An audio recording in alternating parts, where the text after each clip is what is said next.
সব জমিতে কিন্তু কোমর পানি ছিল। লাগাতার বৃষ্টিতে পানিতে ডুবে গেছিল।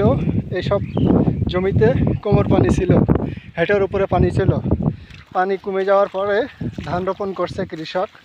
দেখুন মাশাআল্লাহ, অল্প অল্প ধান গোছ লেগে আসছে। 15-20 দিনের ভিতরে কিন্তু ধান রোপণ হয়েছে পানি সরে যাওয়ার পরে।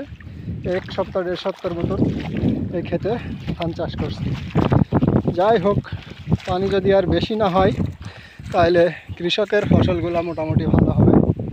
আর ডুবে না গেলে ধান খুব মোটামুটি ভালো হবে, কিন্তু নাবি হয়ে গেছে, যার কারণে আগের মতন অতটা ভালো হবে না। তবে আল্লাহ যা দেয় ওতেই আলহামদুলিল্লাহ।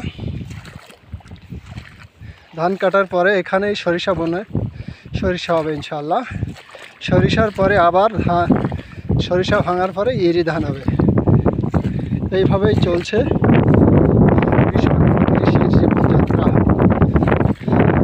সবাই দোয়া করবেন, সবাই সবার ফসল যেন ভালো হয় সেই আশা ব্যক্ত করি। সবার ফসল ভালো করার জন্য চেষ্টা করবেন। এখন সব সময় বেশিরভাগ জমির ফসল নষ্ট হচ্ছে নিচ সাইডে যারা পানি আটকায় ঘের করছে, যাদের কারণে কৃষকের ফসলগুলো এখন খুব একটা ভালো হচ্ছে না, পানিতে ডুবে যায়।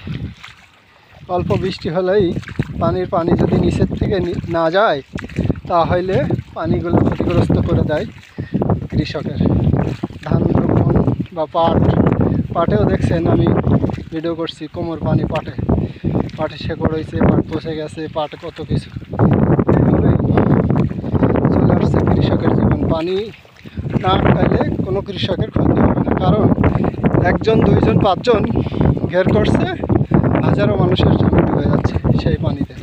আশা করি পানি যাওয়ার পথটা সবাই রেখে দিয়ে যার যাই কাজ করবেন, তাহলে কারোর ক্ষতি হবে না, আপনারও ক্ষতি হবে না। আপনারও তো ডুবে যাবে, এদিকে ডুবে যাওয়া মানে আপনারও ডুবে যাওয়া, এদিকে পানির চাপ মানে আপনারও পানির চাপ হয়ে যাওয়া। তাই আপনারা পানির পাত্র রেখেই ঘের করুন, মাছ চাষ করুন, সমস্যা নেই, কারোর কোনো ক্ষতি হবে না। নিজে থেকে সাবধান হয়ে থাকলে কারোর কোনো সমস্যা হবে না। আশা করি সবাই এটা করবেন। এইভাবেই কষ্ট করে মাঠে আসছে। আমাদের জমিগুলো প্রায় মাঠের মাঝখানের সাইডে, 1-2টা ক্ষেতের পরে মাঝখানে পুরা মাঠের।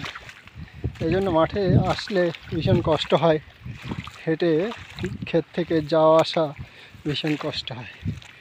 অনেক কষ্টের ভিতর দিয়ে যাচ্ছে, কথা বন্ধ হয়ে আসতেছে, এতটা কষ্ট হচ্ছে এই দুপুরবেলায় মাঠের থেকে আসা যাওয়া দেখা।